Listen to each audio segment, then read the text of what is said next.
Buenas tardes a todos. Y bueno, ya para cerrar la conferencia vamos a comenzar con la mesa redonda con el tema del impacto de la tecnología en la educación. Los participantes serán los siguientes. Primero, Silvia Terrasa, la directora de la TSIM, de la Escuela Técnica Superior de Ingeniería Informática. Es también docente en titulaciones como Ingeniería Informática o Robótica e Informática Industrial. Después tenemos a Víctor Sotomayor, que es doctor en Matemáticas, que también imparte docencia en el Departamento de Matemática Aplicada, aquí en la UPV. Y por último, a Marta Gasó, que estudió Filología Inglesa y está actualmente cursando el máster en Estudios de Género y Políticas de Igualdad y es profesora de Global Studies y Ciencias Sociales en el American School of Valencia. Por lo tanto, yo moderaré esta mesa redonda. Comenzaremos con, cada uno de los participantes expondrá un poco su opinión sobre el tema y después abriremos a preguntas al público. Así que, vamos a empezar. Muchas gracias.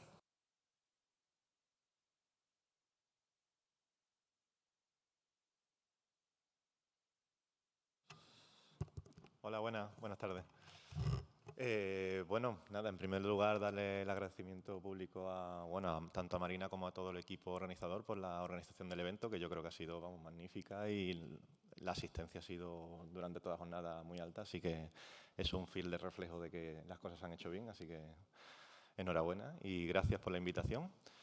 En primer lugar, mi opinión no sé si va a ir muy alineada con lo que se supone que es la tendencia hoy en día del uso de la tecnología en el aula, porque aquí estoy viendo que hay algunos de mis estudiantes del año pasado y de este año. Yo, como ustedes sabéis, y para los que no lo sabéis lo puedo decir ya, yo no permito el uso de la tecnología en el aula. Es una medida un poco polémica, de hecho al principio, tanto los alumnos como las alumnas, evidentemente, se sorprenden de que prohíba tanto el uso de portátiles como los móviles en clase.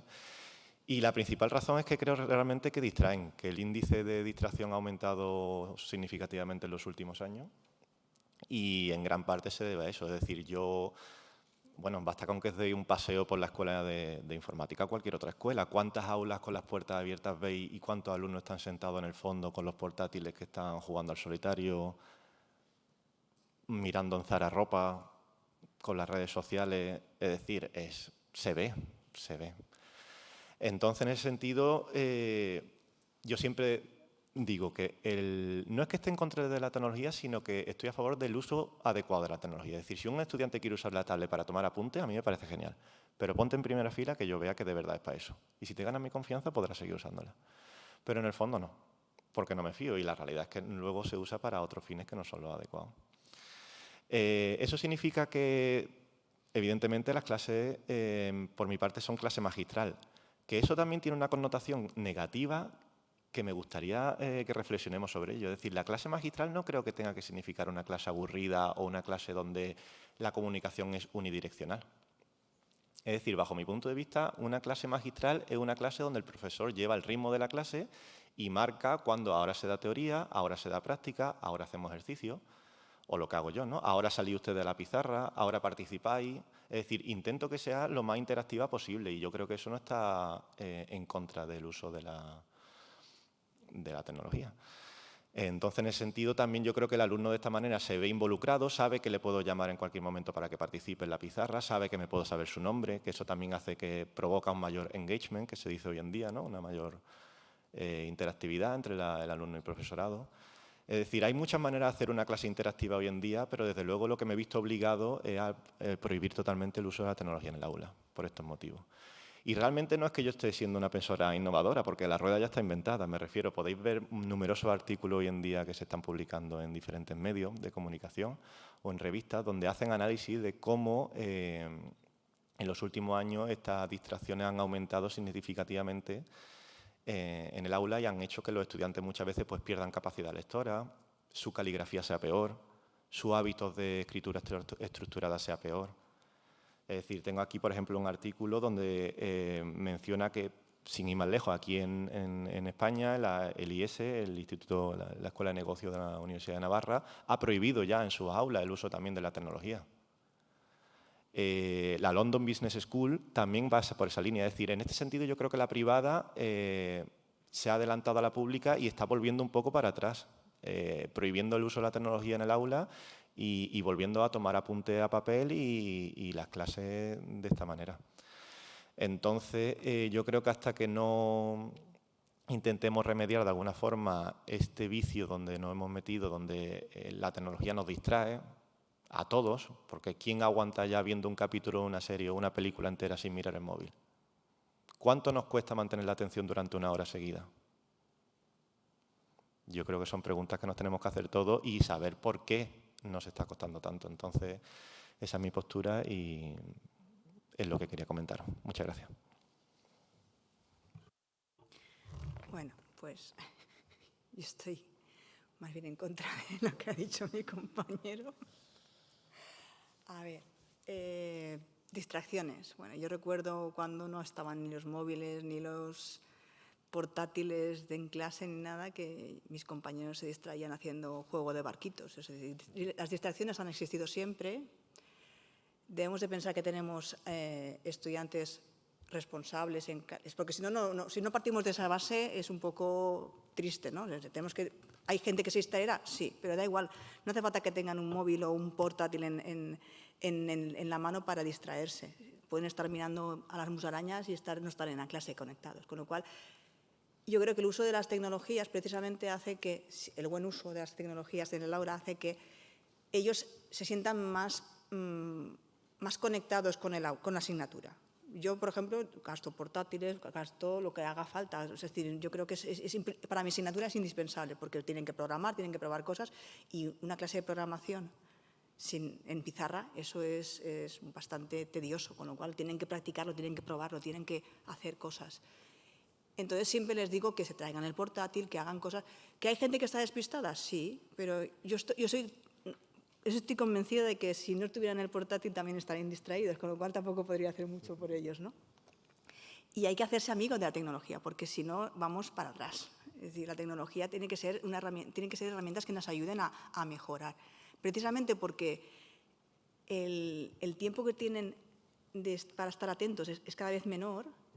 Una clase magistral tradicional hace que se desconecten mucho más, ¿no? Entonces, si ellos tienen que participar, tienen que hacer cosas en la tablet, en el portátil, yo creo que siguen mejor la clase. Lo de los vídeos, pues también es interesante. Yo me grabo todas mis clases, con lo cual el que está despistado en clase, pues luego puede ver la clase y eso es gracias a la tecnología. Yo creo que es un gran avance. Ha habido un antes y un después. O sea, todo lo que hacíamos con tecnologías antes de la pandemia pues eran los primeros inicios y yo creo que hacíamos cosas, pero la pandemia nos ha puesto al día en todas las cosas y todas las herramientas que hay, que son muchas, para ayudarnos en la docencia y creo que tenemos que utilizarlas. Negar o prohibirlas, no sé hasta qué no se puede poner barreras al monte, ¿no? Es decir, es que lo van a utilizar de todas formas. Entonces, mejor que sea de una forma constructiva, enseñarles a cómo utilizarlas para que sean productivos y para que realmente sean, pues eso, mejores profesionales, porque al final las van a tener que utilizar. Entonces, pues que lo hagan ya desde aquí. Y más o menos, bueno, pues. Vale. Yo creo que mi visión es un poco, no voy a decir diferente ni distorsionada, sino que vosotros venís del ámbito universitario y obviamente estamos rodeados de universitarios y no tan universitarios, pero yo vengo pues al final doy clase secundaria y a bachiller y son etapas educativas en las que ahora mismo, por lo menos en el ámbito en el que me desenvuelvo yo, que son las ciencias sociales y los... Y pues ver un poco los issues, eso, perdón, no sale español. Los problemas que tenemos hoy en día, pues al final, cuanto más actualizados estemos, a mayores conclusiones llegaremos, ¿no? Está claro que aquí son carreras de informáticas, de tecnología, de ingenierías, y entiendo que las matemáticas no estén directamente relacionadas con un uso tecnológico y es totalmente comprensible porque al final tenemos que ser capaces de desarrollar, ¿no? Y de poder desarrollar el proceso para llegar a un resultado. No vas a poner, dime lo que es esto, porque hay momentos que pues, no tienes acceso a Internet y tienes que saber ser capaz de llegar a una solución.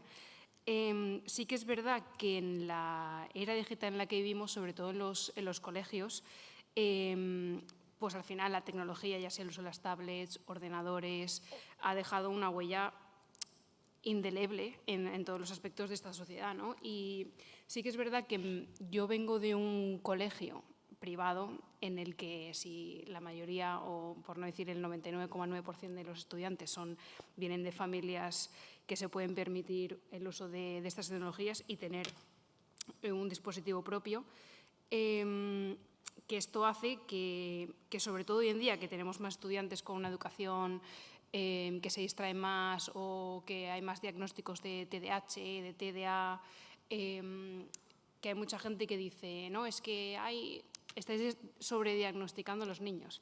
Igual es que antes no éramos una sociedad tan atenta o tan individualizada o tan sensible e inclusiva como ahora. Entonces, pues tener esas herramientas para que ese tipo de niños puedan estar más incluidos en las clases o puedan liderar su propio aprendizaje, sí que lo veo positivo.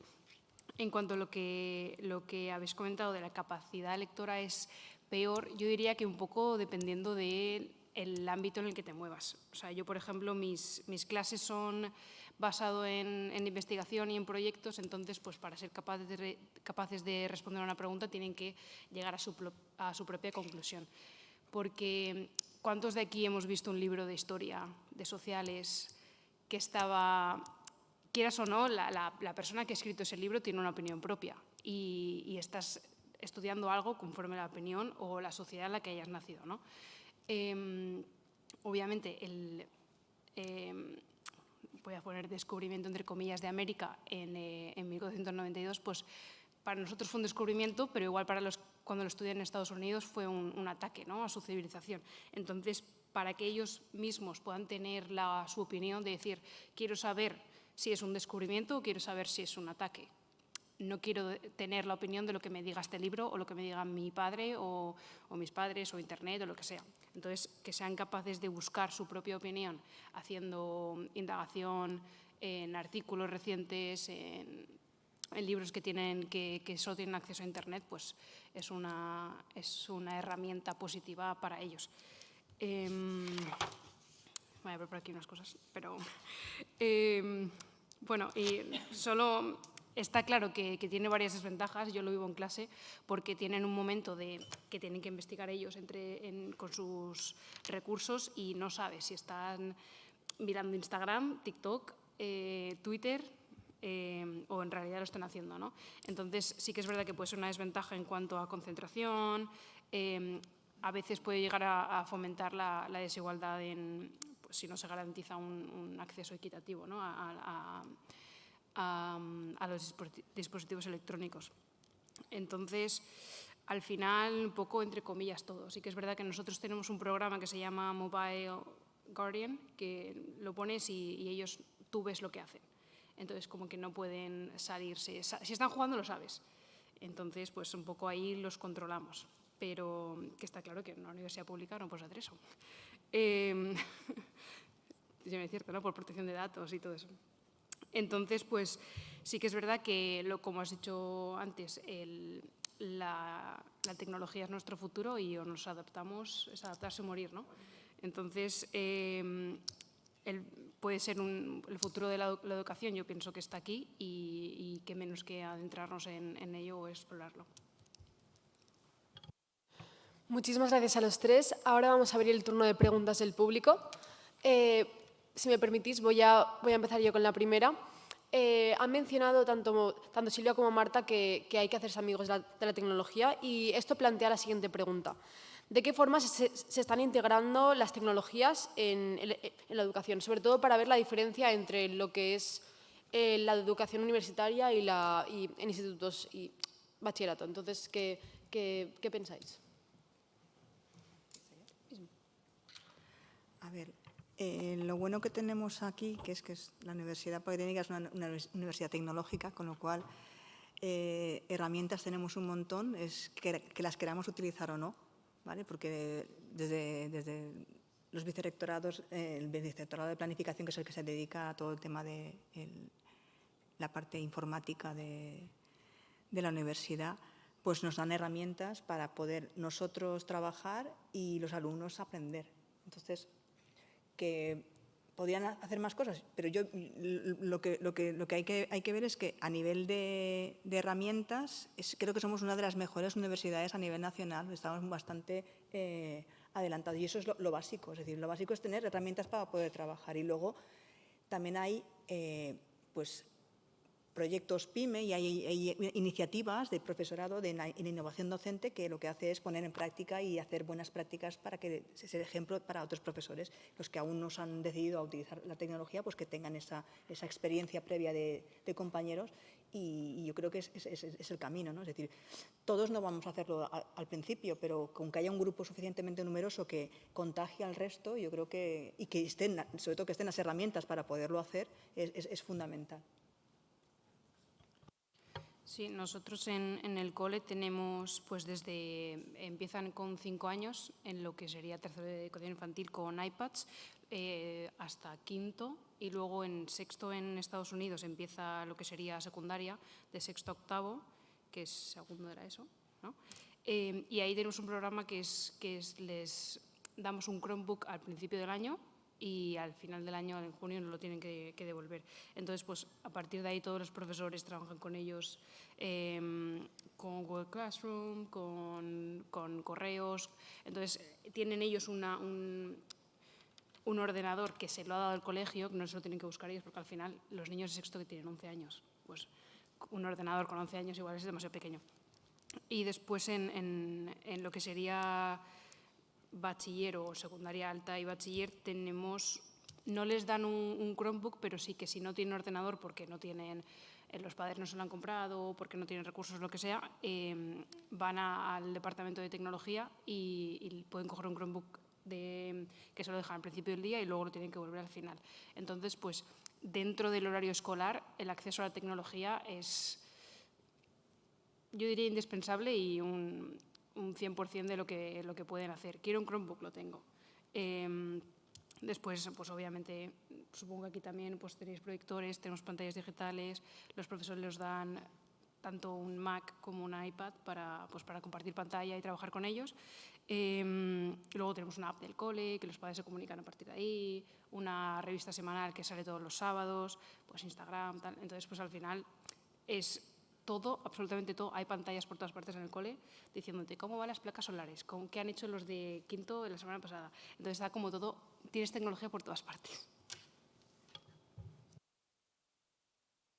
Sí, un poco, bueno, yo estoy en la línea de, bueno, como decía Silvia, ¿no? La verdad que la Politécnica es, bueno, de las mejores politécnicas de España, entonces en tecnología yo creo que es difícil encontrar una universidad con más capacidad tecnológica que la Politécnica. Además, los alumnos, una de las cosas que me gustó más o me llamó la atención el año pasado cuando entré aquí es lo del Polilabs, por ejemplo. Es decir, ya directamente, incluso cuando un alumno trabaja desde casa o cuando estábamos con la pandemia, no tenían el problema es decir, todo el tipo de software que necesite encima ahora mismo lo tienen accesible de manera desde sus propios portátiles. Entonces, desde luego, herramientas yo creo que aquí en la Politécnica hay más que de sobra. De hecho, hay muchas veces tantas que lo que me dice Silvia, desde luego, están todas las herramientas ahí para usarlas y simplemente se trata de buscar cómo usarlas. Que me gustaría matizar también, porque no es que esté en contra de las tecnologías, estoy a favor del uso adecuado de la tecnología. Es decir, yo en mis clases también uso la tecnología, pero cuando toca. Cuando no toca, no, pero cuando toca sí. Es decir, yo creo que la parte teórica o lo que hoy en día es que me hace gracia, tanto que se habla de la inteligencia artificial, bueno, la base ha sido la parte matemática que está detrás. Entonces, los conocimientos teóricos son indispensables, sobre todo para que luego cuando el ordenador te da una respuesta, si se pierde esa capacidad crítica o de analítica de saber si el resultado es correcto o no, es que estamos muy perdidos. Entonces, yo soy defensor de las dos cosas, pero cuando toca. Continuamos con las preguntas.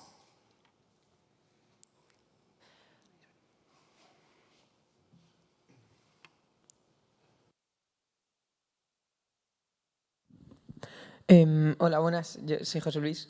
Yo tenía una pregunta y es porque yo con mi experiencia personal sí que intento cambiarlo, pero lo he notado mucho que hay contenido o muchas cosas cuando navegas por internet que te distraen. Yo me distraigo muchas veces más de lo que me gustaría y esos 5 minutos que dices que me voy a tomar de descanso se me acaban convirtiendo en 1 hora o demasiado. Y entonces, ¿qué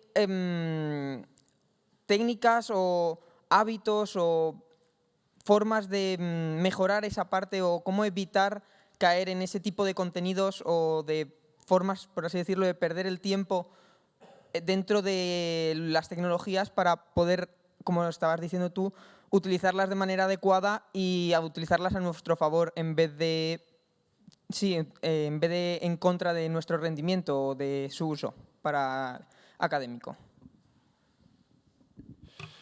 Bueno, mi opinión es desde luego que hay ya un tipo de herramienta que está bastante bien, que por ejemplo el modo silencioso. Tanto los móviles hoy en día como los portátiles tienen un modo de silenciar notificaciones, que eso es un primer paso para ayudarte a no distraerte, porque es verdad que si estás haciendo cualquier trabajo en el ordenador y directamente te entra una notificación de que tienes un correo nuevo, que es casi inevitable no mirarla, ¿no? Digo un correo por no decir un mensaje de WhatsApp o cualquier otra cosa. Es que evidentemente te va a distraer. Entonces lo primero que te sugeriría es el uso de los modos silenciosos bien adecuados. Y después se trata de, bueno, de que vaya mejorando la capacidad de concentración poco a poco. Y un temporizador. Hay que procrastinar, pero con temporizado. Es decir, hay mecanismos que dices, para estar concentrado, no sé, el tomato, la técnica esa de pomodoro, que es, estás 25 minutos o 20 minutos concentrado, 5 minutos te despejas, pero 5 minutos. Y están temporizados. Entonces, es coger esa técnica para empezar y luego ir ampliando el periodo en el que estás concentrado. Procrastinar yo creo que lo hacemos todos. O sea, yo la primera, yo también me meto en el ordenador y me empiezo a divagar, pero luego dices que tengo que entregar esto y tienes que entregar esto. Entonces, fuera WhatsApp, fuera móvil, fuera todo y fuera correos electrónicos, que es un... Que luego ves la lista de los 50, los 100 que tienes que contestar y dices, bueno, pues eso ya es de mañana. Pero claro, si tienes que concentrarte, tienes que concentrar y tienes que encontrar... Y cada uno, eso es muy personal. Lo que a mí me puede funcionar, a lo mejor a ti no, tienes que ir buscando la manera, pero la fuerza de voluntad también ayuda. Yo te iba a decir que me pasa. Entonces, sí que es verdad que lo que intento hacer en el no sé qué móvil tienes, ¿no? Qué sistema operativo, pero yo tengo un iPhone, lo siento por el boicot, pero porque es de Google, más que nada. En el iPhone ahí tienes modos de, está el modo noche, luego tienes como un...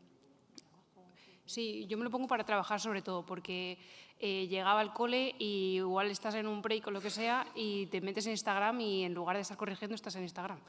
Entonces me pongo en modo de trabajo y pongo las aplicaciones que quiero que me lleguen notificaciones. Entonces, por ejemplo, en cuanto el móvil me entiende que estoy en la geolocalización del colegio, no me llega WhatsApp, no me llega Instagram, solo me llegan los de Google, que son los del trabajo, y los del calendario, ya está, no me llega nada más. Entonces sí que es verdad que el temporizador es muy buena idea porque parpadeas y ya ha sonado, pero intenta si quieres lo del modo estudio, si quieres, tienes unas aplicaciones y ya está. Consejo, no sé. Había una pregunta por aquí también. Ah, bueno. Estaban antes.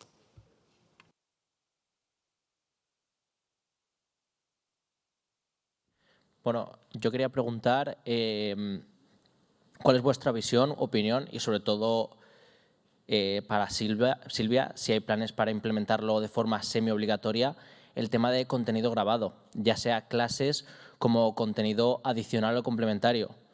Yo este año, por ejemplo, mi profesor de programación, Josep Silva, tiene unos contenidos que grabó en la pandemia para su clase que reutiliza año tras año y que la verdad es que me han venido muy, muy bien para estudiar porque es un contenido un poco más conciso, más claro que una clase, más guionizado incluso y que tú te puedes pausar y ver cuando tú quieras. Es algo que es una herramienta que considero muy, muy útil, muy conveniente y siendo alumno y no profesor de poco esfuerzo y me gustaría verla implementada más veces. También, por ejemplo, las clases grabadas. Bueno, pues ahí hay un problema. Yo grabo todas mis clases, por ejemplo, pero es una cosa voluntaria. ¿vale? Es una cosa voluntaria. ¿Y qué efecto tiene eso? Pues yo llevo 2 grupos, uno es segundo de robótica y otro es un grupo de segundo de informática, y el efecto que tiene en el grupo de informática es que tengo 75 matriculados, me vienen unos 30, por ejemplo.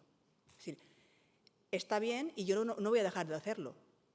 No voy a dejar de hacerlo porque creo que es un material muy útil el poderse revisar una clase y el poder ir al contenido porque yo creo que es interesante. O sea, yo creo que es un material indispensable, ¿no?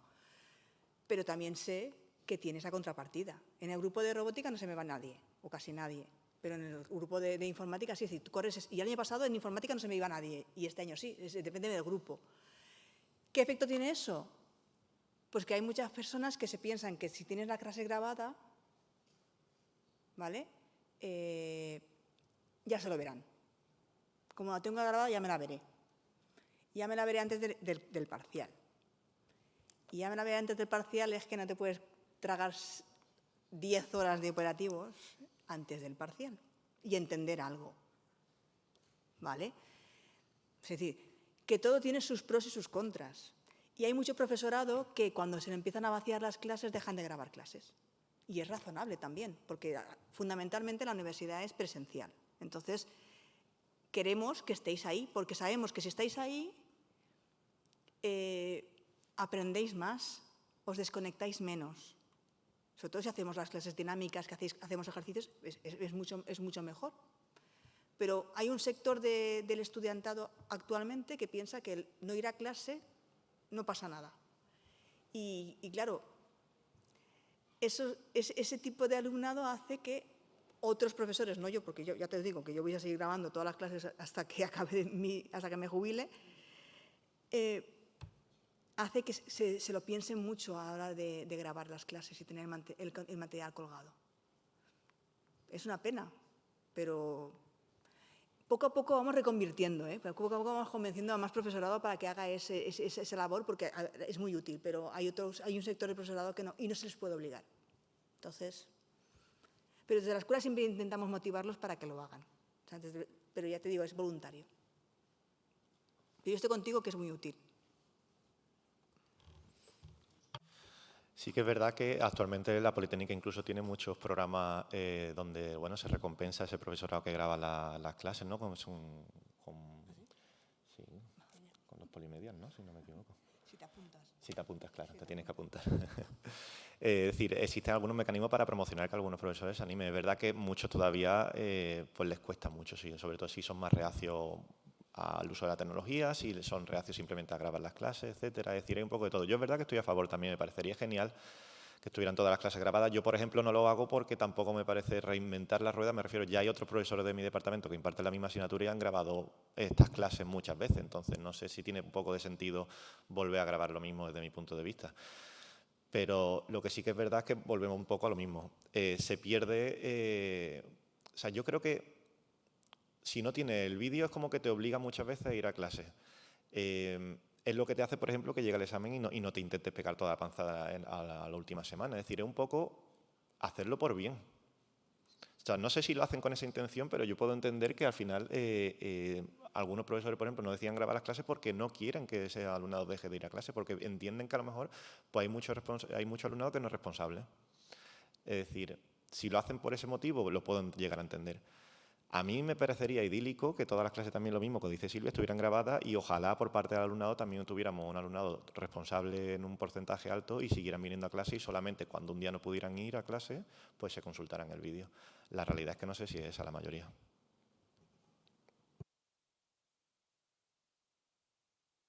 No, a ver, está claro que es más en el ámbito universitario, ¿no? De grabar clases y tal, porque al final al colegio tienes que ir y te llevan tus padres y vas y ya está. Sí que es verdad que me parece interesante en secundaria o en bachiller, por ejemplo, lo de grabar clases, porque nuestro colegio ofrece mucha formación de profesorado.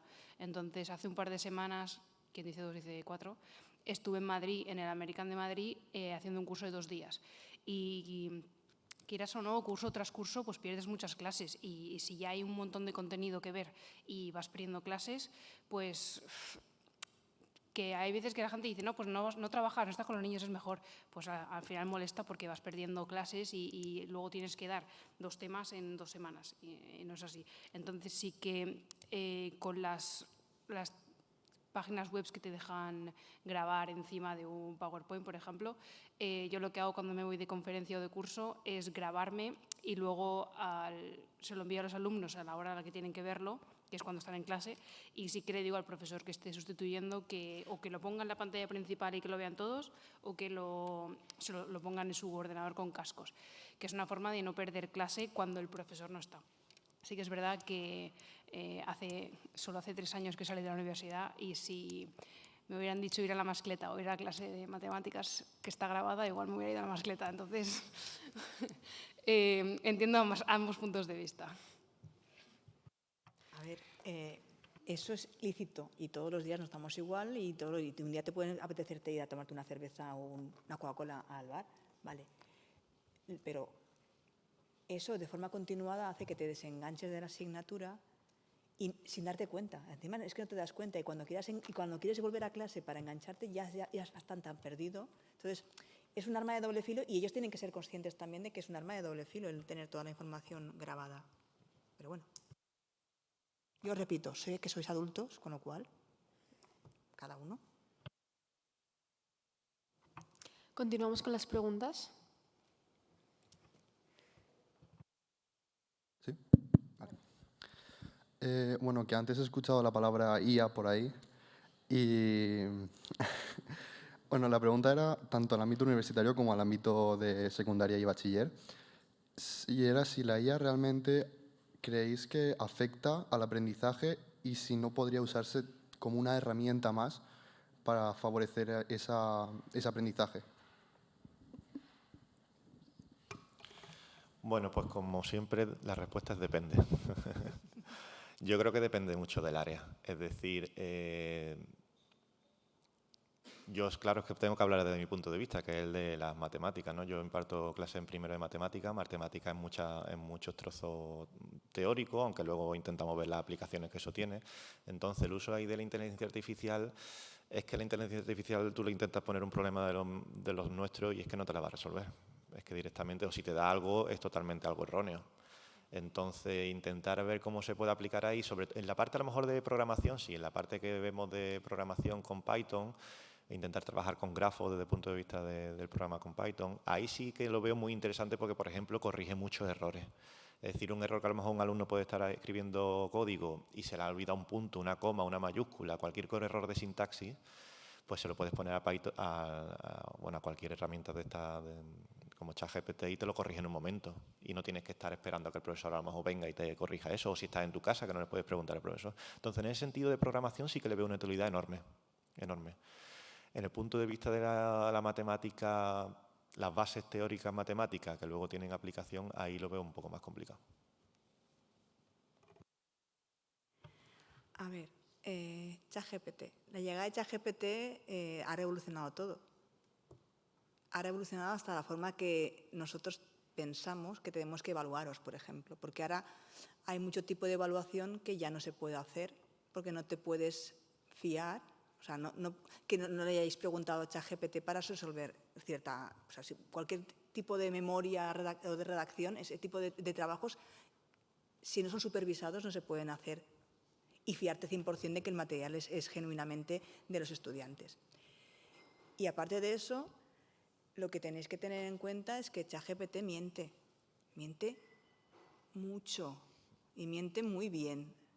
Entonces, hay muchas veces que no solamente os tenéis que fiar de lo que os pueda llegar a decir ChatGPT, porque a lo mejor, yo he visto cosas de hacer referencias, pedirle referencias de artículos para un trabajo y darle referencias que son mentira, que no existen, que esos artículos no se han escrito nunca jamás en la vida. Y si tú no haces luego el trabajo de ir supervisando de lo que te ha dicho ChatGPT, a lo mejor, lo que entregas no es lo que deberías de entregar, ¿no? Entonces, yo creo que como herramienta hay que utilizarlo. Y desde la escuela estamos intentando ver cómo se crean grupos de trabajo de profesores que empiezan ya a trabajar con sus alumnos con ChatGPT porque creemos que es algo que está ahí. O sea, no te puedes poner de espaldas a una evidencia que está ahí, pero hay que saber utilizarlo bien. Entonces, dentro de una escuela de ingeniería informática, pues hay que utilizarlo y sobre todo, a vosotros, haceros trabajar con pensamiento crítico, de saber buscar cuándo está diciendo la verdad, cuándo no, porque miente tanto programando como escribiendo. O sea, hay programas que dicen, haz esto, y el programa no hace eso. Pero si tú no sabes lo que tiene que hacer el programa, como por dónde tienen que ir los tiros, a lo mejor presentas una práctica que no hace lo que tiene que hacer. ¿Vale? Entonces, como herramienta de consulta y de ayuda es genial, pero siempre comparando lo que os saca con algo y comprobando que lo que os está diciendo es de verdad. ¿Vale? Es complicado. Es complicado en el sentido de que... Y además porque, bueno, en la universidad igual tienes 50 estudiantes en una clase y es más difícil conocerlos a todos individualmente. Pero en una clase tú tienes un chaval que apenas te forma 2 frases y de repente te hace un essay de 4 páginas. Pues a ver, hasta cierto punto. Sí que es verdad que es una herramienta muy útil a la hora de ahorrar tiempo, ahorra un tiempo brutal. No en cuanto a conocimiento, sino a enviar correos, a hacer planificación de cualquier cosa. Es que incluso te puedes planear un viaje a Italia con inteligencia artificial, es una locura. Pero sí que es verdad que lo que es alarmante es la dependencia excesiva que está generando ahora mismo. Yo sí que es verdad que si tengo que enviar un correo muy detallado a un padre, siendo que tengo que hacerlo de una manera bastante formal, y igual tengo 5 minutos para hacerlo y tengo que escribir 3 o 4 párrafos, dices, pues bueno, le voy a decir que me ponga esto, esto y esto y lo otro, y te lo hace y en 1 minuto se ha acabado. Pero hay algunos alumnos que hoy en día no sabrían escribirte algo si no utilizaran inteligencia artificial, y eso es un poco preocupante. Porque sí que es verdad que hay gente que dice, no, es que fomenta el pensamiento crítico porque tú estás leyendo lo que te dice y puedes valorar si lo quieres utilizar, hasta qué punto es verídico, hasta qué punto, ¿sabes? Es una generalización, porque también doy en inglés en el colegio y nuestro inglés es como si fuera tu castellano de bachiller. Entonces hay mucho análisis de textos, de poemas, de lo que sea. Y cuando le dices, pedimos muchas referencias y muchas citas, y cuando le pides una, se la inventa totalmente. Y dices, esto no está en el texto, no ha salido esta frase, ¿no? Y al final, el obligarte a poner debajo una bibliografía también nos hace un poco que no nos mintáis tanto, porque que se usa, eso es así. Sí que es verdad que estaría guay que, ya que vais a ser futuros informáticos o ingenieros, crear una aplicación o una página web que detecte de verdad el ChatGPT, por ejemplo. Creo que es algo necesario y que, bueno, se está trabajando, pero los que hay ahora es bastante dudoso. Y como no puedes probarlo, pues también es preocupante, porque luego vi el otro día en Twitter que un político hizo un discurso basado en el ChatGPT. Y que, a ver, que genial, que te quieres ahorrar el tiempo, pero no estás cogiendo lo que de verdad quieres decirle a la gente, porque trabajas para la gente, y no estás invirtiendo ese tiempo y ese conocimiento que se supone que tienes en dar un simple discurso. Entonces, hay que saber usarlo con medida. Obviamente, el cambio de forma de evaluar es significativo, más que nada porque pues, ya no hacemos trabajos que los tengas que hacer en casa y los envíes, porque, quién sabe. Sí que hacemos análisis en clase o los trabajos escritos o orales, ¿no? Pero te puede servir como herramienta muy útil, pero hay que tener cuidado de no perder ese análisis y comportamiento crítico que se supone que deberíamos desarrollar en las etapas de secundaria, bachiller, universidad, y que luego te va a servir para la vida. Es que luego no vas a saber ni escribir un correo. Entonces, hay que tener cuidado. Continuamos con las preguntas. Sí, has dicho antes que tú en el sitio donde trabajas, que le dabais a los niños ya con 5 años un iPad. ¿no crees que eso puede dañar el desarrollo social de los niños y que puede ser un impacto negativo? Me gusta tu pregunta. Creo que no utilizamos los iPads, sobre todo en primaria, como herramienta social, sino como indagación y lectura. Al final somos un colegio considerablemente grande y no puedes tener 800 libros para diferentes alumnos. Más que nada porque la lectura y el aprendizaje en lectura y escritura es muy, muy individualizado. Entonces, igual tienes un alumno, lo llevamos por letras, ¿no? Entonces, igual tienes un alumno en infantil en la letra A y en la misma clase tienes uno en la D, que son niveles bastante grandes. Entonces, pues, para poder ofrecer una educación más individualizada, les damos es una aplicación que se llama EPIC, creo. Y dependiendo del nivel que tengas de lectura, te metes en tu nivel y empiezas a leer y luego tienes preguntas de comprensión. Entonces, los niños no pueden entrar a Internet, no pueden entrar en YouTube, es solo para leer. Y luego sí que es verdad que en tercero, cuarto, quinto se les da iPads para investigar. Entonces, nosotros capamos YouTube, solo tenemos abiertas las páginas web que sean .com y .org para que no se metan pues, en cosas que no tienen que. Y siempre les damos además nosotros donde tienen que mirar y las páginas y los PDFs. Entonces, es en primaria hasta sexto, que sería secundaria en Estados Unidos, es solamente para leer y para investigar en sociales. Ya está. Bueno, simplemente es que es que lo de siempre, es que es muy difícil ya que un niño de hoy en día no vaya a estar con un dispositivo sino en el aula, en casa. Es que ¿quién en casa, qué niño hoy en día no tiene en casa, bueno, o por la calle, pantalla en todos lados? Es que es muy difícil prohibirlo. Es decir, es como decía Silvia, tenemos que adaptarnos sí o sí a que esa va a ser la realidad. La cosa es que, bueno, pues tiene sus ventajas y sus inconvenientes y hasta el informe PISA, si lo habéis leído, una de las conclusiones que tiene es que, por ejemplo, la capacidad lectora ha disminuido. Lo tengo por aquí en el artículo, es decir, se puede comprobar que está pues perjudicando algunas capacidades básicas, pero es que va a ser difícil evitar. ¿Qué hace? Prohibir un dispositivo a un niño, es que lo va a tener más tarde o más temprano. ¿Cuántos padres le dan el móvil desde bien pequeños? Es que yo creo que eso es luchar contra un muro. Continuamos con las preguntas.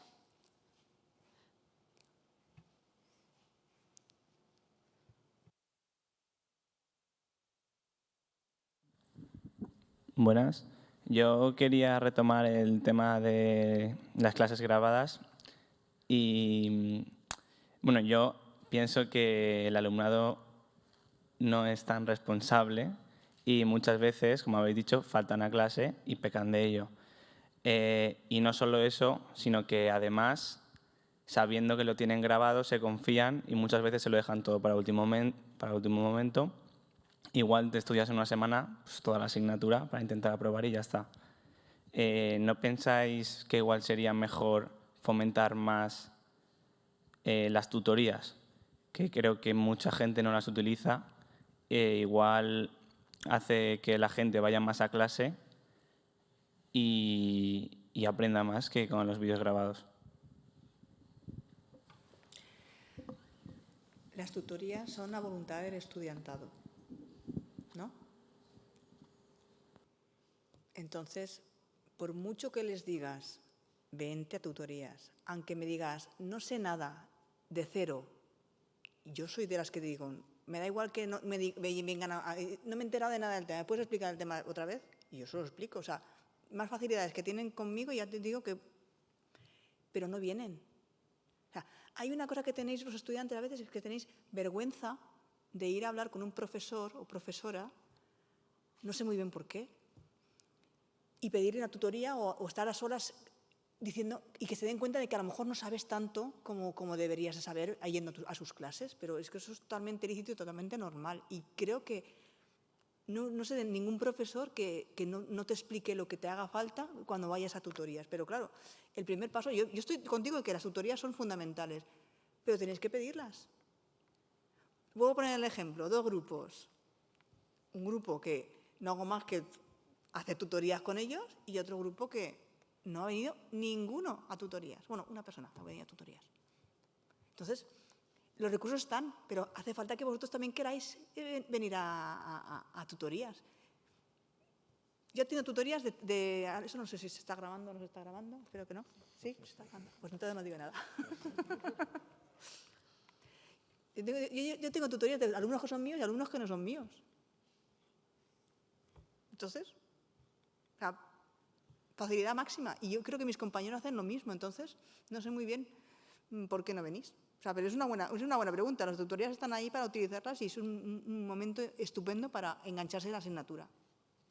Y lo de lo que no sois, lo de lo que os distraéis, yo espero que os pase una vez en una asignatura. Me confío, veo los vídeos, los veo tarde. La siguiente asignatura voy a clase. No vuelvo a repetir el mismo error con la siguiente asignatura. Yo quiero pensar que sois de los que no cometéis el mismo error. Entonces, está bien, cometer errores es la mejor forma de aprender. Pues muy buena pregunta, pero yo creo que es más una pregunta que nos teníamos que hacer nosotros a ustedes, ¿no? ¿Por qué no venía a tutoría? Mira, yo, a ustedes además que os doy clase, yo creo que más facilidades que os doy yo también es difícil, me refiero, intento ser lo más cercano posible a ustedes. Primero porque la verdad que la diferencia que tengo con vosotros no es tanta. Ya, yo hace nada estaba ahí, pero es que en segundo es que intento aprenderme vuestro nombre, que me intentéis ver como una persona que no está... He intentado siempre quitar ese salto de profesor-alumno que tiene también sus desventajas, porque puede implicar muchas veces que te pierdan el respeto. Pero digo, bueno, a ver si así ofreciendo totalmente la confianza máxima, os saludo cuando estáis en la cafetería, me refiero, yo intento ser una persona normal y corriente con usted y aún así no consigo conectar esa confianza para que vengáis. Entonces, ¿qué más tenemos que hacer? Es la pregunta que os lanzo yo a ustedes, los profesores, para que vengáis a tutoría o animéis a venir a preguntar. Esa pregunta teníais que contestar vosotros. ¿Por qué no venís a tutorías?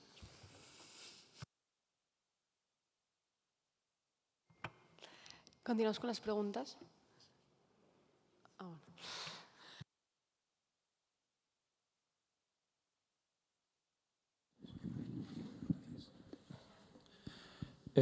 Yo, cuando estuve estudiando durante la pandemia, tuve algún profesor de la TSINF que adoptó un modelo de dar clase que a mí, al menos personalmente, me vino muy bien. Y quería preguntaros qué opinión teníais de él. Prácticamente dedicaba las clases a que los alumnos hiciesen preguntas y dependía de que los alumnos se mirasen los contenidos por su cuenta y ponían muchos contenidos online, ya fuese de ejercicios resueltos, vídeos de las clases, diapositivas, bibliografía y ese tipo de cosas.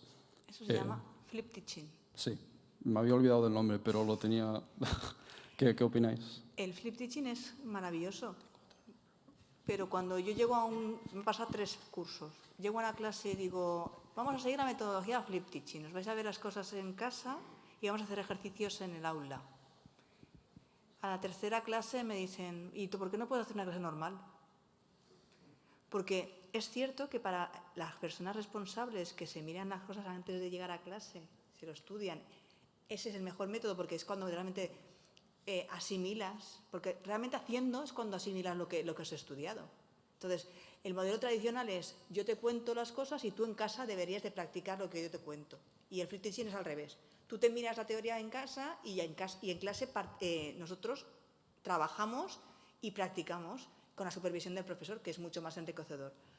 Y las dinámicas de clase son estupendas, porque estás todo el rato haciendo cosas, no estás en la tarima soltando el rollo, que ahora que no me oye nadie, lo de estar en la tarima soltando el rollo a veces también al profesor le cansa mucho.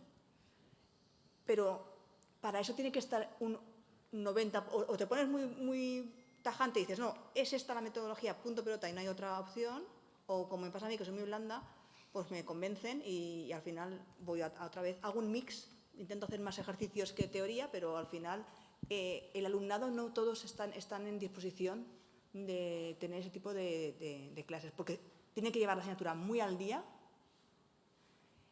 y trabajar en casa semanalmente desde el principio. Entonces, si estás diciendo que los vídeos no se los ven hasta a la semana de antes, no todos, pero a un porcentaje, esos no les va ese tipo de metodología. Es una pena, porque esta universidad ha gastado muchos recursos para que saliera eso adelante Y al final, pues gracias a esa metodología hay un montón de vídeos de un montón de asignaturas colgados, que eso también es un material que está ahí importante, pero al final poco profesorado mantiene esa metodología. Sé de 3 o 4 asignaturas que lo siguen haciendo, pero el resto se han dado por vencidos.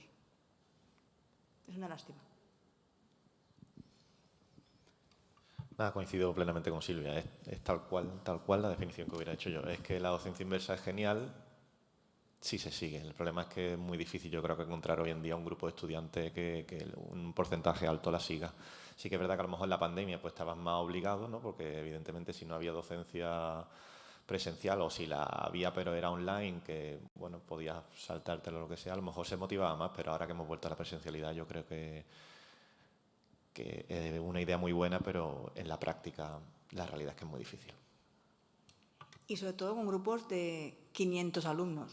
O sea, dado cuenta que hay asignaturas de la Escuela de Informática que son 500 alumnos en 8 grupos, 8 o 9. Y sobre todo con que un profesor no haga ese tipo de metodología ya o se ponen todos de acuerdo o empiezan a ver...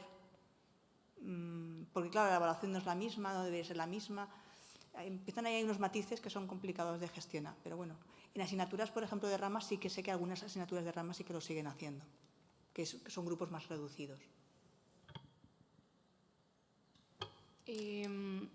A ver, yo sé que preguntas por la universidad y es normal porque es la época en la que más cercana tienes. Pero nosotros en el cole, lo que sí que hacemos con el método, porque en el americano seguimos el currículum americano, obviamente, y sobre todo las clases se llaman clases de demostración, no son magistrales, ¿se llaman? No son esas. Entonces, los periodos son de 40 minutos.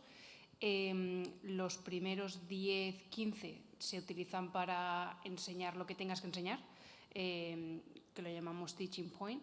Entonces, tú enseñas la teoría de lo que tengas, lo demuestras pues haciendo un modelo que cómo se hace para los alumnos, y los otros 20, 25 minutos normalmente es como trabajo independiente. Lo que acabas de enseñar, los alumnos lo hacen en clase y lo practican. Y luego los últimos 3 minutos, pues como compartimos qué nos ha parecido, si tenemos que trabajar en algo más, y seguimos. Entonces, obviamente, pues las clases de la universidad son de 2 horas, ¿no? Más o menos. 1:30, la mía eran 2. Y en clases tenemos 40. Y es diferente porque al final estás en el instituto, no estás aprendiendo a programar, que me parece desorbitadamente complicado. Pero...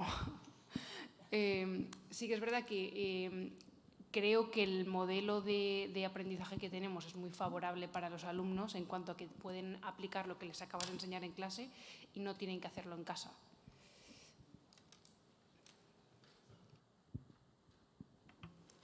A mí me gustaría preguntar una cosa antes de continuar. Continuando con la conversación de antes, me gustaría plantear la siguiente cuestión. ¿Qué habilidades creéis que se están desarrollando y perdiendo tanto en los alumnos como en los profesores con el surgimiento de las tecnologías? Pues muy interesante, la verdad, la pregunta. Voy a empezar por el punto de vista personal como profesor.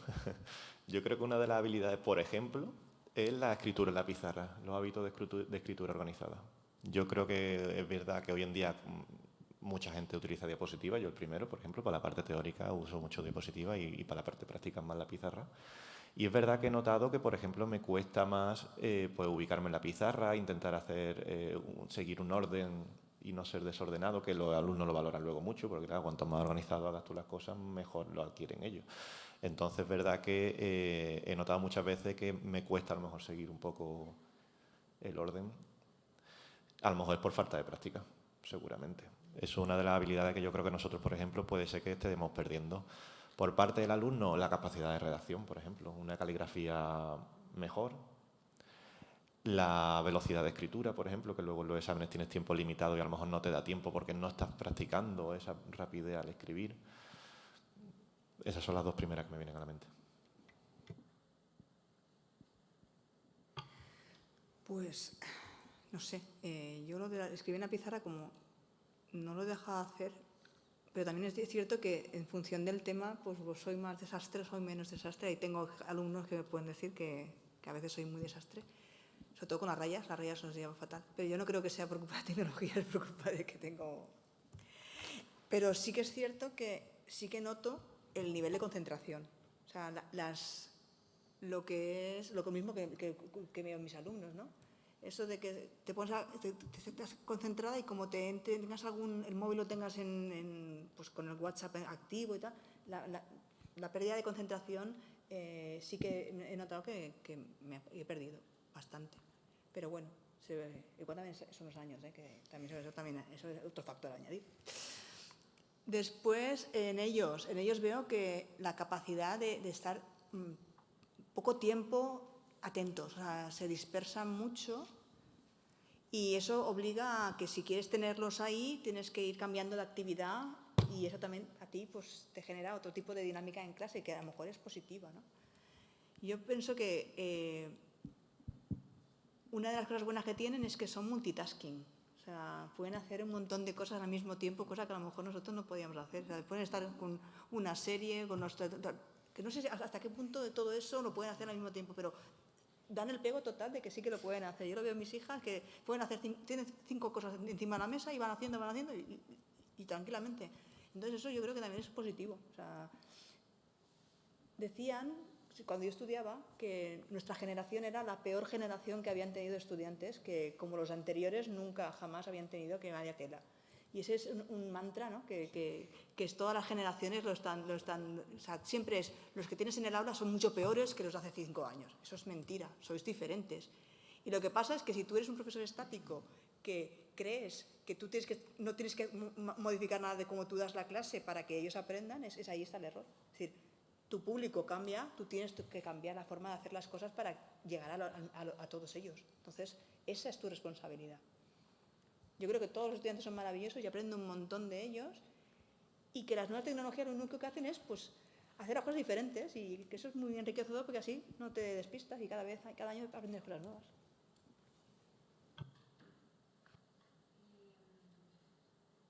Ya. Yo creo que con lo que decías tú de, no sé si de tus hijas, de las habilidades digitales que desarrollan los alumnos hoy en día es espectacular. O sea, tú ves a un niño pequeño manejar un móvil y dices, pero vamos a ver cómo ha hecho esto, con 5 años, ¿no? Y luego tienes a gente en el departamento que igual está a punto de jubilarse y le cuesta abrir un Google Docs. Entonces, es complicado. Entonces, pues no sé, habilidades digitales o ser capaces de leer diferentes tipos de noticias y poder pensar críticamente y valorar lo que es una fake news, lo que es verídico o es válido, sobre todo ahora últimamente que hay muchas fake news, que no se ciñan solo a Twitter o a diarios que puedan tener un tipo de opinión, sino que cambien de perspectiva, ¿no? Porque hay mucha gente, no, es que el otro día el nuevo presidente de Argentina hizo no sé qué, lo he leído en Twitter, una fuente súper verídica. Entonces, pues, a ver. Y un poco también la colaboración o las habilidades sociales online. Hay muchos estudiantes que juegan en la Play o lo que sea online y esa capacidad de interactuar. Sí que es verdad que estás jugando al final, estás jugando a la Play y estás hablando con tus amigos de manera online y no estás jugando a la pelota del parque como hace 50 años, ¿no? Pero luego en clase tiene una fluidez y una comunicación que me parece súper, por lo menos respetable, en el sentido de que hay mucha gente que prohíbe la Play y ya está, pero también tiene sus aspectos positivos. Y también para el profesorado, pues capacidad de adaptación. Yo sí que es verdad que hay muchas páginas que te dejan crear juegos con contenido, entonces cuando ellos de repente llegan a clase y ven que van a jugar, dicen, ¡buah, qué guay! ¿No? Y poder cambiar un poco ¿cómo se dice? Play the system, ¿no? Sí que es verdad que la escritura a mano y la ortografía ya lo dejamos para otro capítulo, porque yo me acuerdo de cuando hacía los cuadernillos rubio y estos niños necesitan cuadernillos rubio, pero porque escriben mucho más en el móvil y en el ordenador que en papel. Y eso, habilidades de comunicación cara a cara. Hay veces que no saben formarte una frase si no es o decir tipo muletillas, muchas muletillas. Entonces, pues, en plan, rollo, pues, no sé, esas habilidades de comunicación de cara a cara sí que habría que trabajarlas un poquito más. Pero muletillas tenemos todos, ¿eh? ¿Más preguntas? Yo tengo otra pregunta más, pero no estar siendo muy pesado. Quería preguntar sobre cómo creéis que a lo mejor deberían cambiar los conocimientos que se imparten al surgir nuevas tecnologías. Por ejemplo, yo recuerdo que en la ESO estudiábamos la ecuación de resolución de polinomios de segundo cuadrado, de x es igual a A más menos, ya no me acuerdo. ¿Creéis que, por ejemplo, hoy en día se podría dedicar menos tiempo a eso y ese tiempo utilizarlo para dedicarlo a otros temas que a lo mejor antes eran inabordables porque no había la tecnología, pero ahora que ha surgido, pues dejar algunas cosas para el pasado y centrarse en otras cosas nuevas? Sí, una pregunta difícil. Es que, claro, es que yo soy matemático. Justamente la ecuación de segundo grado. Hay un gran peligro, no sé si justamente a esos niveles de secundario o no, pero hay un gran peligro detrás de todo esto de perder un poco los fundamentos teóricos. No nos debemos olvidar, y lo he comentado antes brevemente, pero vuelvo a insistir en ello, de que todo esto de la inteligencia artificial está basado en la teoría que está detrás. Entonces, si seguimos por este camino de obviar la parte teórica y ver directamente la aplicación o cómo el ordenador o cómo cualquier aplicación me da el resultado, es que podemos caer en un círculo muy peligroso que va a ser un momento donde no va a haber gente que sepa los aspectos teóricos. Y si no sabes los aspectos teóricos, ¿cómo va a ser luego capaz de generar nuevas herramientas? ¿Cómo vamos a querer que la sociedad cree nuevas herramientas, nuevas tecnologías? Me refiero a que la parte teórica es fundamental y no nos podemos olvidar. Yo siempre digo en clase que si el ordenador te da cualquier resultado y no tiene esa capacidad crítica, porque no tiene esa base teórica, ya no a nivel de secundaria, evidentemente, una ecuación de segundo grado, pero un poco a unos niveles más universitarios superiores, de saber si lo que te está dando es correcto o no, eso es muy peligroso, porque entonces tenemos a mando del avión a un chimpancé. Y eso es muy peligroso. A ver, yo creo que hay asignaturas que, aunque no lo parezcan, nos amueblan el cerebro para poder llegar a entender otras cosas que son más complejas. Entonces, el obviar ese tipo de conocimientos hace que tu cerebro no estructure cosas más complejas, y eso es un gran peligro. Es cierto que a lo mejor la forma tradicional de explicar esas cosas a lo mejor podría cambiar, pero que debéis de conocer esos fundamentos teóricos, vamos, si no, no seríais ingenieros, ingenieras. Bueno, es un chiste privado, ¿no? Sí. Yo a lo de matemática no te puedo responder, pero creo que un debate que tenemos en el departamento es, porque ahora mismo me rijo por 2-3 departamentos, y el de ciencias sociales está lleno de gente que está a punto de jubilarse, por fin. Entonces, bueno, ¿quién de vosotros no ha ido a clases sociales? Nos han contado la guerra carlista y os acordáis ahora mismo de que iba a la guerra carlista. Levantad la mano. Uf, 2 personas, qué triste.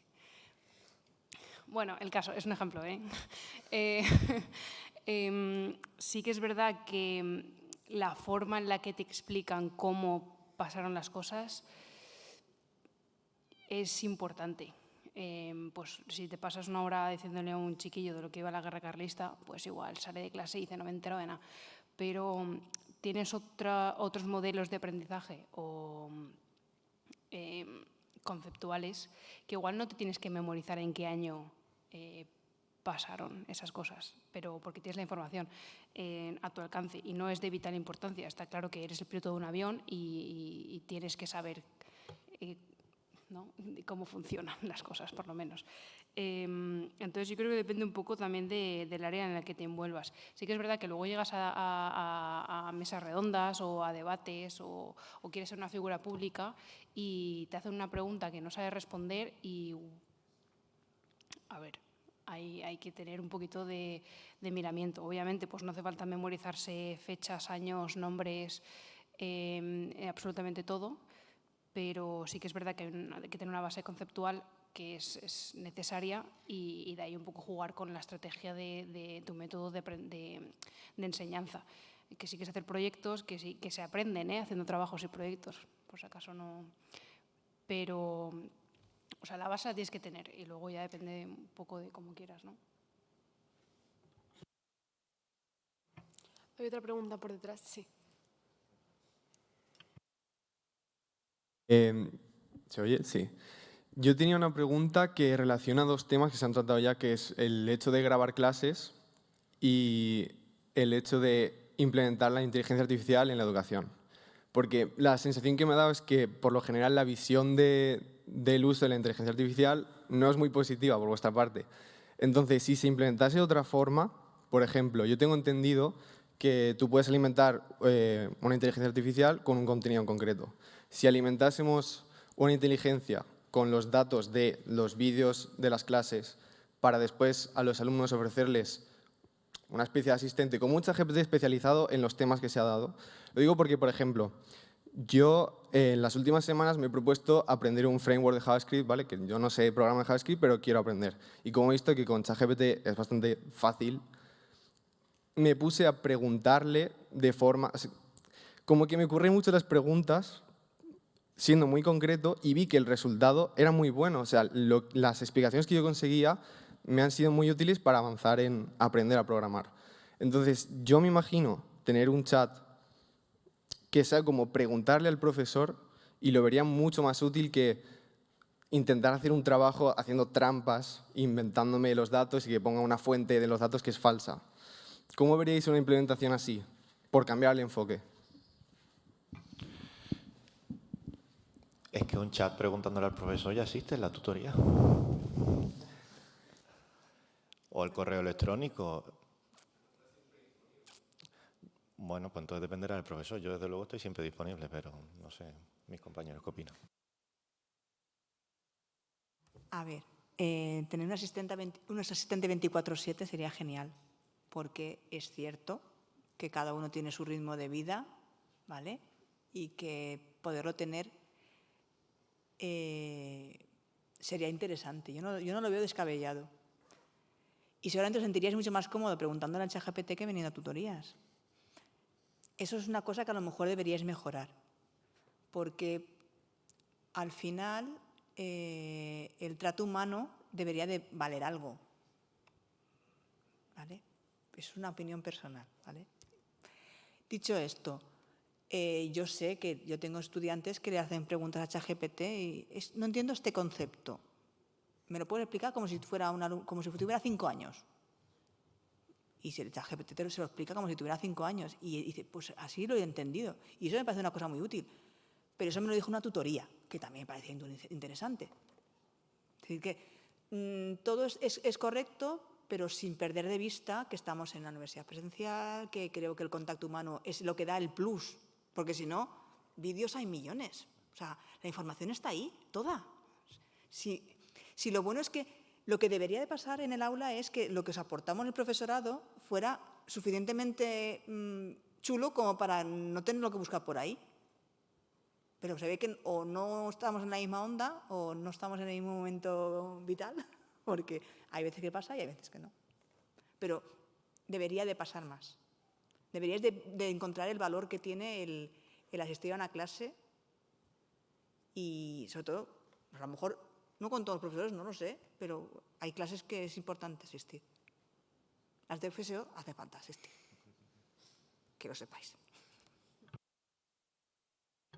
A mí me parece una idea chulísima. Sí que es verdad que al final un ordenador no puede sustituir a una persona.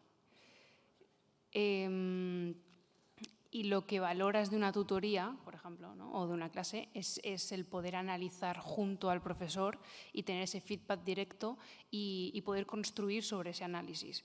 Porque, claro, tú le puedes preguntar una duda que tengas o cualquier cosa, que me parece una idea súper buena, pero llega un punto que como no estás teniendo un feedback del profesor directamente, no puedes construir el conocimiento para llegar a, igual estás aquí y con el chat estás aquí, pero con el profesor y esa evolución y esa construcción conjunta puedes llegar aquí, ¿no? Y al final somos humanos y las relaciones humanas creo que lo vimos todos durante el COVID, cómo lo importante es, o no importante es, bueno, si hay aquí alguien que no le guste, que le gusta más su soledad, pues genial, a mí también me pasa. Pero las relaciones y la humanidad entre todos nosotros al final es algo primordial. Sí que es verdad que depende del tipo de profesor. Por ejemplo, a mí me preguntan demasiadas dudas por correo y estoy a las 9 de la noche en el sofá viendo una peli y respondiendo un correo. ¿Debería hacerlo? Igual no. Igual para mi salud mental no es bueno. Pero de hecho, la semana pasada en terapia con la psicóloga y del psicólogo, por cierto, le contaba cómo no puedo desconectar del trabajo cuando estoy en casa y es un ciclo vicioso de quemarse al final, como profesor. Y estos 5 días que hemos tenido de puente, me quité las notificaciones y he llegado esta mañana a 107 correos en 5 días, secundaria. Pues al final cansa un poco, ¿no? Y sí que es verdad que pues, tener un chat facilitaría mucho las cosas, pero no tienes la capacidad crítica de tu experiencia como alumno que ha sido previamente, como profesor, y porque al final el conocimiento que tiene alguien está basado en experiencias también, ¿no? Yo puedo estar haciendo ahora un máster en género y políticas de igualdad basado en mi experiencia. Y si no hubiera experimentado aquello, no estaría haciendo eso. Entonces, como que ese background te hace construir un poco en el conocimiento y ayuda un poco a las relaciones también. Un híbrido, diría yo, de lo que has propuesto y está bien. Pues el híbrido te lo compro. Bueno, a mí me gustaría preguntar una cosa. Es una pregunta un poco enrevesada, pero bueno, a ver si consigo explicarme bien. Ha mencionado antes Víctor al principio que bueno, contaba el ejemplo de que habían colegios privados, sobre todo, que habían prohibido el uso de las tecnologías. Entonces tenemos ese ejemplo, pero al mismo tiempo tenemos el ejemplo del American, por ejemplo, que en todos los cursos utiliza muchísimo la tecnología. Entonces, ¿por qué hay tanto contraste entre dos ejemplos, en este caso, que tienen tanto acceso a la tecnología, pero hay una idea tan distinta? ¿Por qué creéis que ocurre esto? Por miedo y desconocimiento. Sí, hay quien se arriesga y hay quien no se arriesga. Hay quien prefiere ponerle puertas al campo. Y decir, pues como no lo puedo controlar o como no puedo, o como el esfuerzo de controlarlo, de intentar trabajar con esto es mucho, pues lo elimino de la ecuación y entonces ya no tengo que preocuparme de esto. Pero eso es ponerse de espaldas, porque al final la tecnología está ahí y yo creo que el American lo hace bien porque lo utiliza como herramienta para la enseñanza y yo creo que aporta muchísimo. Y lo que no hay que perder de vista es lo otro, ¿no? Las carencias que se generan por estar demasiado centrado en la tecnología, pero para eso estamos, para equilibrar una cosa con la otra.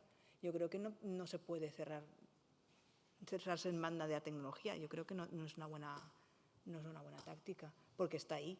Y cuando salgan, yo estoy formando profesionales, y cuando salgan van a tener que utilizarla. Entonces, no les aporto nada si no lo trabajamos de forma crítica y de forma constructiva dentro del aula. No lo veo bien, vamos. Y aparte son herramientas que son bastante útiles para el profesorado. Te cuesta adaptarte, pero una vez te adaptas a ellas. Yo, por ejemplo, no podría trabajar ahora sin mis transparencias, sin mis PowerPoints. Antes lo hacía todo en la pizarra, ahora no. Y quien dice eso, pues dice todo con soporte de los ordenadores, con cualquier cosa que hagamos, ¿no? Entonces, es por desconocimiento. Yo personalmente creo que es por desconocimiento y por no querer evolucionar. Yo creo que también depende mucho del tipo de estudiante. No es verdad que a lo mejor un estudiante más joven o más infantil lo puede controlar en el sentido de que puedes prohibirle el acceso a ciertas páginas, lo puedes controlar un poco más qué hace con esos dispositivos y con un alumnado mayor a lo mejor más difícil, evidentemente, porque apelas más a la responsabilidad. Eso puede ser un motivo también a lo mejor de que haya diferencias. También es verdad que es una cuestión de que es una medida arriesgada, tanto como si lo prohíbe hoy en día, porque estando en plena era digital, prohibirlo es una medida polémica, desde luego. Ponerlo también o disponer de esa tecnología cuesta dinero, no todo el mundo tiene también esa capacidad económica, entonces hay tantos factores que influyen. Desde luego lo que sí que estos centros que lo están prohibiendo, algunos de ellos son centros privados, son centros con recursos económicos y son centros que vienen de haber apostado mucho antes incluso de la pandemia por estos métodos digitales, ¿no? Y entonces están dando ahora un paso atrás. Habrá que ver si es una tendencia generalizada o se queda en unos casos sueltos.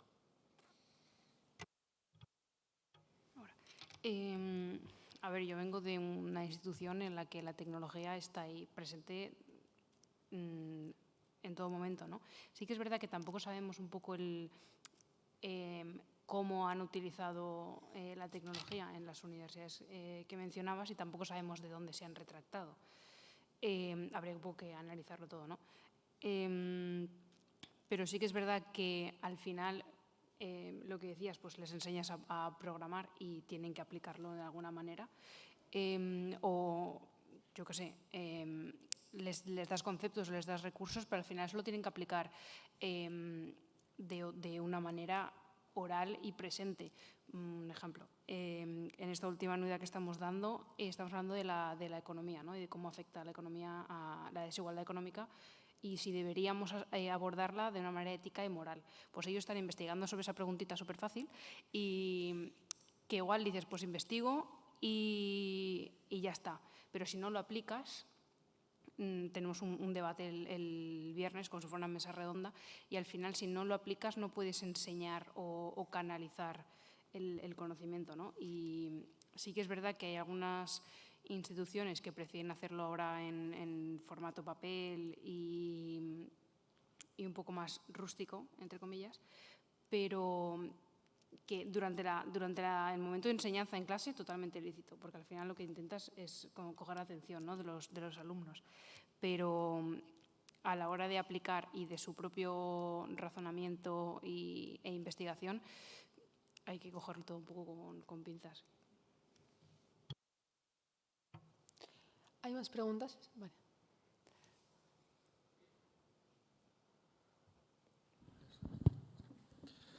Esta era sobre mantener la atención en clase, que han hablado antes. Y es que, como habéis dicho, con el paso del tiempo la capacidad de prestar atención de los alumnos ha ido disminuyendo. Y de hecho hay muchos estudios que ahora mismo pues, no tengo aquí, no sé ninguno de memoria, pero dicen que entre 20 y 40 o 50 minutos es lo que puede mantener una persona de atención. ¿Por qué las clases siguen durando hora y media?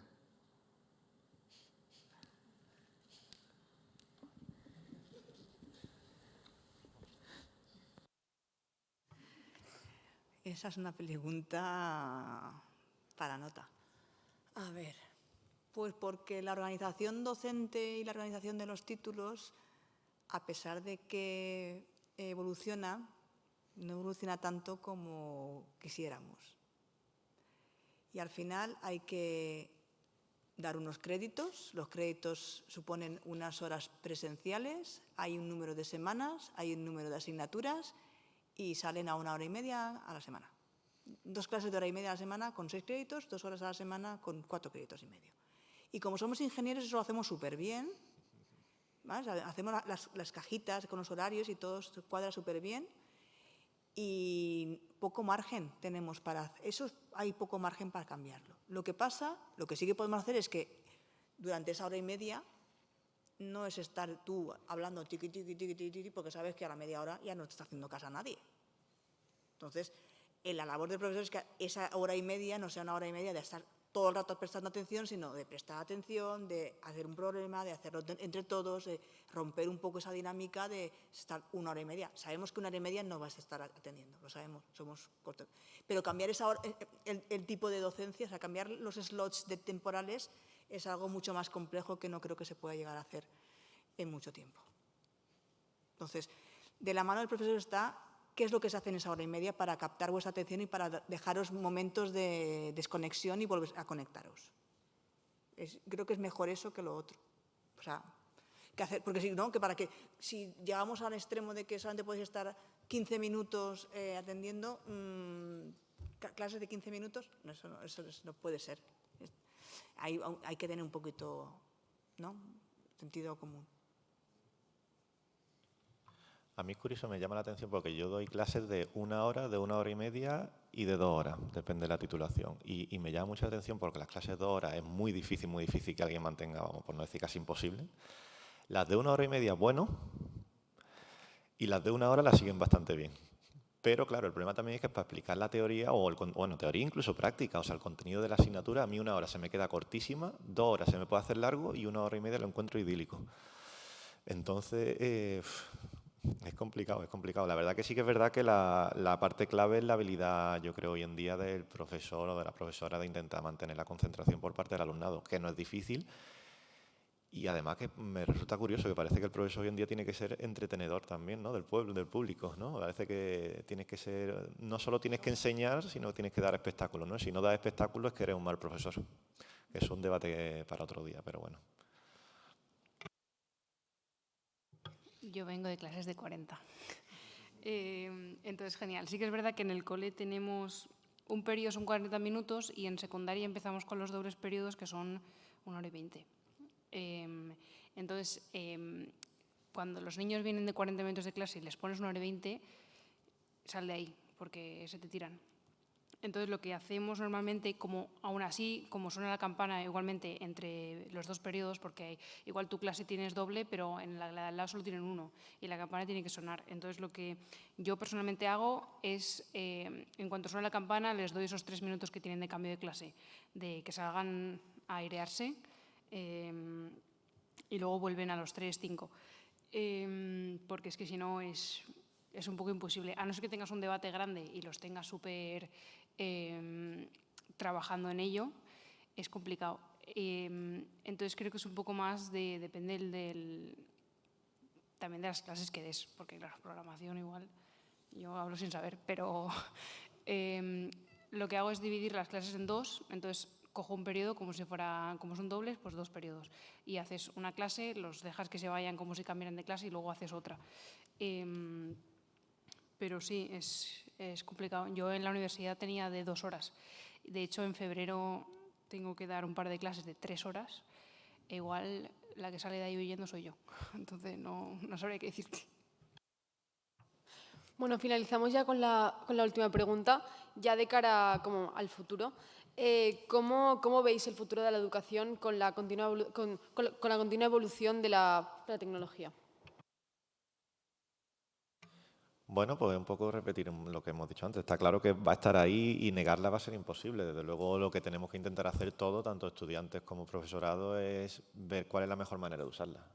Una herramienta que desde luego tiene muchas aplicaciones. Yo creo que tiene muchas partes, aunque mi discurso no lo parezca, tiene muchas partes positivas y tenemos que buscar un poco cuál es el mejor punto de vista para usarlo, porque es una realidad que está ahí y no tiene sentido, porque el día de mañana tanto los estudiantes van a tener esa tecnología en sus trabajos como en el día a día. Así que creo que tenemos que buscar sí o sí el punto de convergencia de cómo utilizarlo.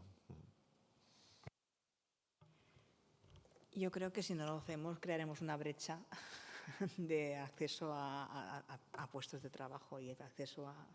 Y no estoy hablando en concreto de nuestras titulaciones que son más tecnológicas, yo estoy viendo más la parte más pues, de humanidades, sociales, que yo creo que ahí deberían de dar un empujón grande al uso de las tecnologías, porque al final van a tener que trabajar en ello, ¿no? Yo creo que negarse eso es ir en contracorriente, pero lo que también tengo claro es que el crecimiento es exponencial. Es decir, que como no nos subamos al tren ya llegamos tarde. Siempre llegamos tarde, ¿no? O sea, la universidad siempre llega tarde. Pues cada vez será más evidente que llegamos tarde, porque la evolución... O sea, la universidad es un mecanismo que es muy lento de mover. Para que os fijéis, una tontería, ¿eh? O sea, tienes la idea de poner un título que sea novedoso, que sea atractivo, un año, y lo más probable es que toda la burocracia y todo lo que hay para poder poner la primera promoción de ese título sean de 4 a 5 años, hasta que se pone hasta que pone el primer curso de esa titulación. Imaginaros lo lento que es mover eso. Y quien dice mover un plan nuevo de estudios es modificar un plan de estudios que ya esté. Es decir, que toda la burocracia que hace que la universidad vaya muy lenta. Entonces, hay que cogerse ya, hay que empezar ya a moverse para cambiar las cosas, porque si no estamos muertos. O sea, como no cambiemos, y sobre todo la universidad pública, que le cuesta más moverse y le cuesta más evolucionar, si no cambiamos estamos muertos. Yo lo tengo súper claro. O sea, que estamos ahí empujando para que se cambien las cosas. Yo comparto totalmente lo que ha dicho Silvia, y sí que es verdad que sobre todo vosotros que tenéis más acceso a la parte tecnológica por las carreras en las que estáis, al final la tecnología en el ámbito educativo, ya sea también con la realidad virtual o la realidad aumentada, que puedas ver las cosas en 3D. Ahora la gente, incluso en medicina y en bachiller, nosotros también lo hacemos, poder tener el cuerpo humano en 3D y poder ser capaces de analizarlo, de estudiarlo, viéndolo lo que es de verdad. Entonces, pues cambia al final con lo que es la teoría en el papel, sobre todo para esas personas que, como decíamos, tienen déficit de atención, tienen problemas que siempre han sido catalogados como los malos de la clase, los que no tienen futuro, y al final esas personas necesitan una ayuda igual más visual o más inclusiva, y con la tecnología se pueden involucrar más de lo que lo hacían antiguamente. También es verdad que gracias a la tecnología, sobre todo en humanidades, pues rompes unas barreras geográficas y culturales muy importantes que al final todo el mundo viaja aquí, y no viajamos solo por el placer de me he ido a Praga este fin de semana, sino también por entender otras culturas y otros ámbitos que gracias a la tecnología hay muchos ámbitos que no tienes que hacer ese viaje, ¿no? Aunque viajar siempre está bien. Pero esa interacción global al final está fomentando un sentido de humanidad y de cultura general, ¿no? Y la comprensión intelectual, pues al final es fundamental actualmente. Y si no fuera por la tecnología, pues no podríamos incluso hacer un intercambio con gente en Estados Unidos o entender por qué estos han hecho esto y los otros no, porque no tienen ambas perspectivas, ¿no? Y entonces, comparto lo que habéis dicho, y es un poquito de acoplarse y amoldarse a la tecnología y saber utilizarla bien, tanto en el aula como luego en vuestros proyectos y futuros y vuestras casas. Pues muchísimas gracias, Marta, Silvia y Víctor. Cerramos esta mesa redonda. Muchísimas gracias. Un fuerte aplauso, por favor. Y me paso muy rápido al otro micro para cerrar el DevFest.